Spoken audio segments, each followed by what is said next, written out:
mustered up with this roster, and it seems like XBorg, they're kind of feeling the brunt of it. Oh my god, Lukin, what? That was nasty. Right now, a fight breaking out, though. That is going to be a quick kill. Jonah takes one, but never ever falls on the back end, so that is Wicked and the rest of the team. Jonah finishes up, and Critic is going to find another down. This spot, Orbis has lit up someone on the back end, and that's to be shot. Oh, Lito got turned around and straight up annihilated. Critic is going to fall, but Orbis finds Lito, got that kill off the board. Is this lethal for clutch? Oh my god! Yeah, I mean, the damage that's coming out here. Wow. Yeah, wow. Good job, Argo. My gosh. Bigger ramp, two of them, we can push. One power. Let's go. I'm pushing as well. Zeno low, dead. None of them.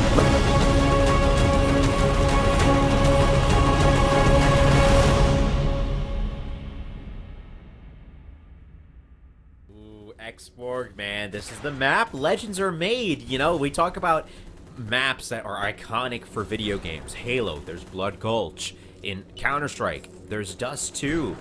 In EV, I gotta say Fractal is that map. This is where history is made. My online user tag is Zeno.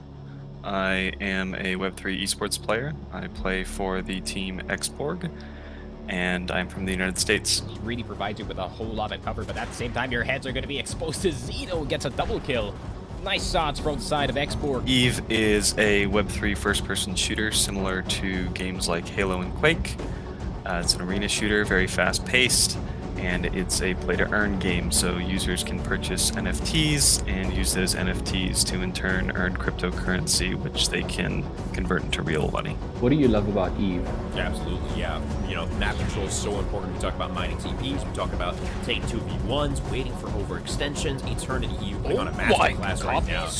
Personally, I enjoy the gameplay most of EVE. EVE is very close to my heart when it comes to the type of fast-paced arena shooters that I like to play. Originally, my favorite game was Hyperscape, and when I found EVE, I felt it was very similar to Hyperscape. Very fast-paced, a lot of crazy vertical movement, decently high TDK. And so for me, I guess there was a very nostalgic feeling going back to EVE, and it hooked me immediately. XBorg, they're doing just a great job of just keeping the lead at 3 here. Yeah, fantastically done. Hi everyone, my name is João, I'm from Portugal, and I had esports over at XBorg. Keeping their distance as Zeno goes on a tear, individually secures a team-wide. What do you think of Lex? Extremely talented. He's also, in my opinion, he puts a lot of efforts in what he deep dives into it, either it being EVE or other games, and I think that's why he's so good and highly regarded. What does it take to be the best at EVE? A lot of practice, a little bit of luck, and being able to play alongside amazing teammates who are at or above your skill level, which I've been fortunate enough to be able to do playing on XBorg with Lex, Spic, SK, Merc, and the whole crowd. But they turn the EU, they're gonna get jumped on here. Look at the timing once again from XBorg. It's just that the timings are way better here for Dragon Temple compared to the last time that they met on this map. Do you have any rivals in the scene? Yes, when Comp was still active, our main rivals were probably now signed with W3E, Butterflix's team. Butterflixer and I think Gleedle was with them at the time. And then aside from them, Eternity's main roster, which would have been Lucan, Bakwazer, and Copies. And Copies using that verticality, using the cover at the top and towards the bridge to pick up 2 in a row, locked. make that 3 down onto Big Boy. They are feeling the heat right now. usually they're the two teams we competed with for the top 3 spots. Who do you think is the #1 EVE player, or was the #1 EVE player at the time? Definitely Lex won. For these players who want to get that first prize, not just for the prize itself, but for the... Even though that he sort of like phased out of the game towards the end because he got busy in other Web3 spaces. Lex 1 was defined how comp worked and how it still works today. We all learned a lot from him. And I think once he was able to get his connection fixed this year, he kind of proved how easily he could just slide back into competing at a high level during the clan wars, where he just absolutely teared it up. It was a pleasure playing with him. And he's proving why he was the best player in EVE and in Web3 in general right now in games like Bushi, Super Tripland, throughout the Web3 space in general, where he's just totally dominating. Was making Season 1 of the XCS special, and why? And making sure that the ammo count is low, so you've got to make those shots count. And that's a wipe coming out from Eternity EU, 3 in a row off of a big play from Barrel to take back the lead. I definitely think he was special. I think it was something that he hadn't been done before on the industry. Sure, there were a couple of tournaments out there, but there were not necessarily any series like we did. And as soon as the pressure is on, he is out of there as Butterflakes. Great couple of shots, does get traded out, and although the trades come out across the board, the lead is up at 15 for the Continents with a minute left on the clock. I also really think that one thing that was lacking was that there were so many talented players, talented games or game developers, and even really good communities out there that were not being able to shine. And I think that during this series was a way that we could bring those people or organization to the spotlight.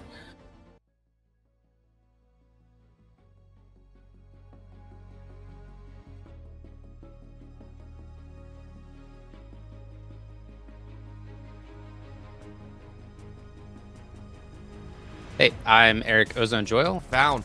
This spot, Orbus has lit up someone on the back. From Portland, Oregon, over on the west coast of the United States. The hunt is on Ozone. Where is Elmer? And I'm a pro Bornless player. And Ozone and Babingus are down. Kingdom of Necessary Evil is eliminated. Not run away for free. So the Bornless is a pretty unique combo of kind of a battle royale and a team deathmatch. Really, I haven't seen a gameplay like it. My name is Daniel Orbital Lee, and I am a caster. I casted, I believe, 2 or 3 qualifiers, as well as a previous tournament as well, in one of the opening showcases of the Bornless. It's one, but never ever falls on the back end, so that is Wicked and the rest of the team. Jonah finishes up, and Critic is going to find another. Look at that, the cleanup on the back end creates some chaos, and 2 teams, I believe, are down. You said you've been playing for quite a while, since the beginning of the Bornless. Do you have any rivals? But Elbert finds the body. Babingus goes down. Are they going to find it? No, Ozone clears out. On the other side, Nate is finding a Medigo Blue. I would say my rivals are actually within the kingdom itself. So the kingdom at this point has 3 different pro duos, and so shout out to XViz and Leto. God, oh, here we have the fight. Oh my God, Leto with the double barrel. Oh, that's a beauty, but now you got to reload. Shield is up, ready to push out, and that's a hard spray. You missed most of it, but XViz finds Polarman, who pound for pound I think are better players than me. They shoot insanely well, and I think myself and Babingus, when we won the XCS, kind of had a Cinderella run. Kingdom of Necessary Evil is the absolute evil on top of the world at 19 points. Congratulations to Ozone and Babingus for taking the dub. Everything really came together. We played super well. They didn't play their best. It's a battle royale, so there's always a little bit of dumb luck as to who runs into who in certain gunfights and third parties and things like that. So the team, I think the team to beat, the people I always look out for, are actually XViz and Leto God. It was exceptional. The rivalries that we saw kick out ended up being very chaotic, and it was a little bit out of this world, I would say. If we're talking about anything, the ones were Kingdom Necessary Evil were one of them that came out, and then basically all the Kingdom groups came out, but Ozone was up there. I wasn't worried about running into them because I knew it was an inevitability, if that makes any sense. Like, I had absolutely no doubt in my mind that they would make it to finals, especially with the top 2 teams in every lobby advancing. Even if we ran into them earlier, I was confident that we would be the top 2 teams in that lobby to advance together. More will be coming. Of course, this is an opportunity For Ozone and the rest of the squad, this is a chance. The big problem just landed in the front doorstep. What did it mean to you to win the Xtreme Championship Series? It actually meant a lot, to be honest. You know, like I said, I've been playing competitive games for a long time across a lot of different genres. This is the problem. X is able to find Critic and gets that kill. Now the chase is on. Lido God and X is looking for one more, and the chase is on. That's a pistol, and that's the finish, I believe. To still win like a major event, especially in FPS, was a really cool feeling.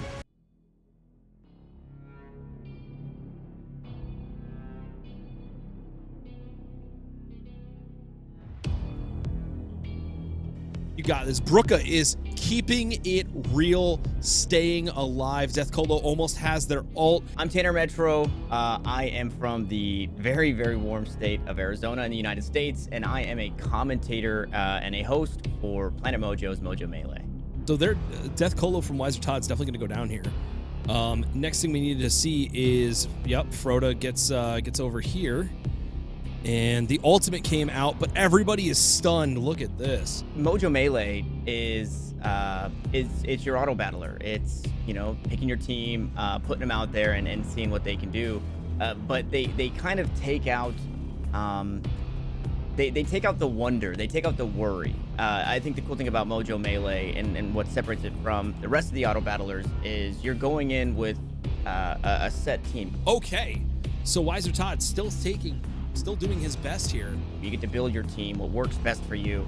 You don't have to try and scramble to see what's going to work because you know the units that you're going to get. So in the world of auto battlers, Mojo Melee really stands out amongst the rest because you have options for custom ability in your team and in your rune stones or your spell stones. Yeah, it's an auto battler, but it's top tier to say the least.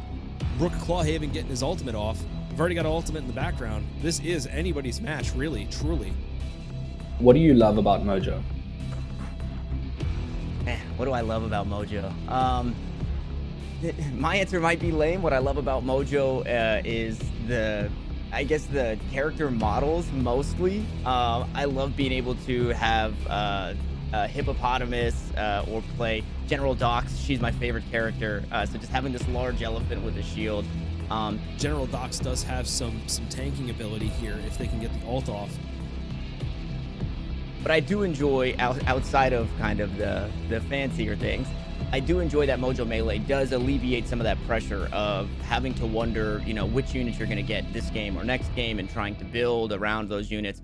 I really enjoy that Mojo gives you the option to really find viability in a lot of the compositions that you can create, but then the option to create those compositions. Yeah, like you mentioned, the positioning to not be targeted, but not having that ultimate. We'll see what it means. The Batacamus Rex being taken low here already. Black Coffee. Oh.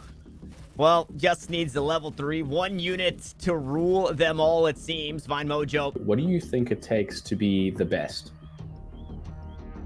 To be the best in Mojo Melee, I mean, we saw so many returning faces, and I think right now, and this answer I think only works for right now and for where Mojo Melee is right now. I think being a risk taker is kind of what it took to be the best. No, and they had their, you know, 2 of their champions outside of the Mojo synthesis, which meant they could not benefit from that energy. Some of the players that we saw, you know, stuck to the meta and stuck to what was working, but we saw other players start to venture out and try different spell stones and try different compositions in using different units or champions that nobody really expected. And it's scary because for Mojo and for the tournaments that have been played, you know, you're playing for the prize money and you want to stick to what works. But I think we saw the risk takers really shine above the rest. Just had such an advantage. I'm not sure. Oh, I think I spoke too soon here. Yeah, I mean, the damage that's coming out here. Wow. Yeah, wow. Good job, Argo. My gosh. What do you think of Maddie-R as a player? So their Death Colo from Wiser Todd's definitely going to go down here. Next thing we needed to see is, yep, Froda gets over here. And the ultimate came out, but everybody is stunned. Look at this. Maddie, Yeah, one of our returning faces. I know that both myself and Mikey only had great things to say about Maddie, really putting up big finishes in just about all of the tournaments that we saw them in. A player that was able to kind of go the distance for the most part. Still doing his best here. Everything is focused on Gwyn. One of the players that was also kind of flirting with the idea of playing some things that are different and toying with new things, but also somebody who was a part of the community. And I think that also speaks to you know, the dedication from Matty R and speaks to the success that Matty R found, because the community is flourishing and everybody's talking about the game and theory crafting when changes are being made. And Matty R was one of those names that always popped up as somebody who was very vocal inside the server to continue to kind of learn and to continue to impress in the tournaments that we saw them play in.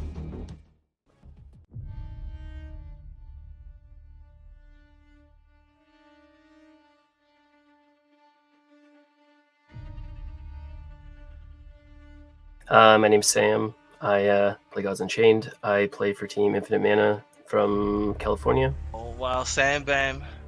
Sam Bam is the man, the champion. Wow, Sam Bam. My gosh. Our Doing champ. it for Infinite. Gods Unchained is a TCG. It's a trading card game. You build your collection, you have 30 cards in your deck, and it's all just 1v1 at this point. It's you against another person, and you try and beat them. I don't know. It's like Hearthstone, Magic the Gathering. I'd say it's closer to Hearthstone as far as the way the mana mechanics work. Yeah, it's fun. I enjoy it. So hey guys, my name's Suli. I'm from New York, and I have spent the past like 2 years running Gods Unchained tournaments. They're just throwing it out. Yep. Yeah, and this is tough right here. You're gonna lose your CERN. Oh, and the concede. Yeah. Oh, the double draw from the blade. What do you think it takes to be the best at Gods? What do I think it takes the best? Definitely grinding. You know, you look at someone like Sam Bam, who was the champion. He plays every single day. When we were doing some other tournaments, we actually pulled his match stats, and he has well over like 20,000 games, which when you compare it to the rest of the people, even some of the other top players, they only have at most 10,000 or 8,000 or even less, you know, and they're still doing really good. That kind of grinding, that competitive mindset that people like Sam Bam, people like Clutch, but I think it is a daily thing, a daily grind for those top players. Do you think you have any rivals? Yeah, I think there are a lot of really good players. I'd say there are 20, 30 really, really good players. And like, it's a pretty small community, so I'm sure at some point great players will come along and it'll get really, really competitive. But yeah, I'd say there are a lot of really good players now. I mean, just from my team, like H-Pain, Clutch, Fake Muse, Necrub, Sifu. I think it's hard to just identify one person as being the best in a game that has a decent amount of luck involved. But there are a handful of really good players. I'd say there's around 5 or 6 players that are just great. I feel like I named most of them already. Yeah, I mean, it's so tough. Like I was rooting for Tom, hearing his background, you know, man. But running into gold and they top deck it. They top deck it right at the perfect time. You mentioned Sam Bam there. Do you think he has anyone that's like on his level? Do you think he has a rival in God, someone that he should watch out for, or someone that there's always like fierce battles between? Yeah, I mean, it's tough because all his teammates, you know, at Infinite Mana, they are the best of the best. You know, you do have some other teams emerging. You have people, like I said, Meepo, other people. I mean, it is tough because a lot of his rivals and like the contenders are on the same team as him, which is interesting because, you know, they definitely share strategies, but when they're in the tournament, they're trying to win, you know. They're friends, they're teammates, but when you get into that space, you're trying to win. And we've seen Sam Bam go up against H-Pain. Now that Clutch is on the team, we've seen him go against Clutch. And I think H-Pain and Clutch are definitely up there. So XBorg's thinking of doing a Season 2 next year, an improved one. Mm-hmm. Do you think we should do that? Yeah, that's great. I think tournaments and like just incentives make games so much more fun and bring on new users. That and chaining. Oh, lights levy. Oh, that's huge here. I think what XBorg did with the last tournament and the amount of money they just invested into the community is so great. Yeah, I really hope they do. It makes it fun for everybody participating. Yeah.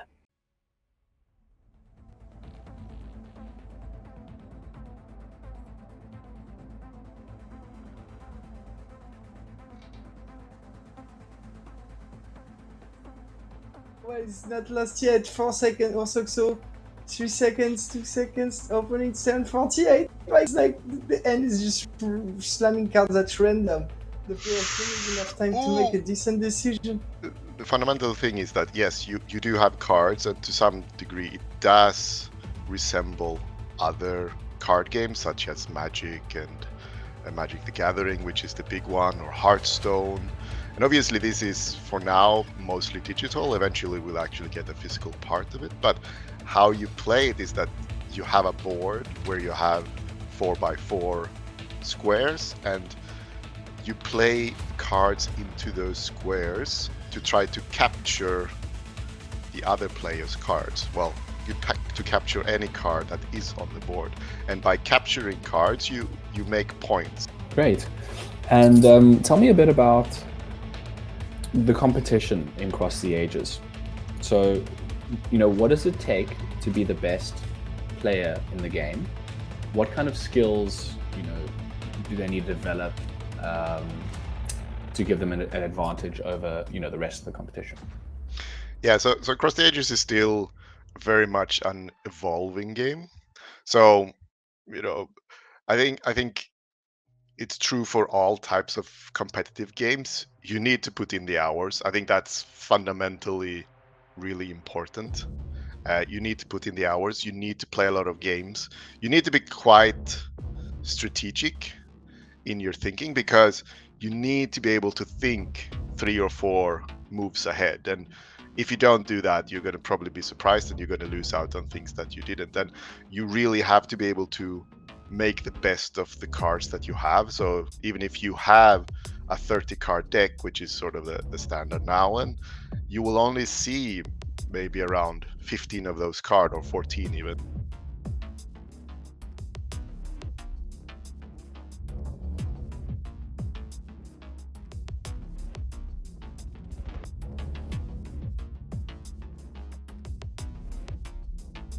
Tell me a little bit about, I don't know if I'm pronouncing his name correctly, but Squall. Yeah, Squall is, he's a good player. I mean, he's been here since the beginning. He's been playing a lot. Let's see what scores you're gonna do now. He really has a little bit of a card problem. It's not much he can do. All cards on the table. I mean, he's in my guild, so obviously I know and talk to him quite regularly. And yeah, he really, the games that he played during the final, they were just off the charts. It was some of the best games I've ever seen. It's very decent. That was but a it's good not goodbye enough play. to close it. Yeah, that was a fast game. Who do you think is the best Cross the Ages player, in your opinion? I mean, Baba Boss and Donkey King are obviously at the top. Those are really, really, really good players. With your nature after, okay, so he just does this one. Yeah. So he doesn't break their hair, as you said. Those two guys, because they play in an insane amount of games, and even when they don't actually have that many plays, their win ratio is really impressive. Do you think XBorg should do a season 2 next year of the Xtreme Championship Series? And what would you change? I think why not? I think it was great. I think it was a great opportunity. I think it was a great learning experience for everybody in the tournament side on Across the Ages. And I think if it is run next year, I think we'll have a lot more people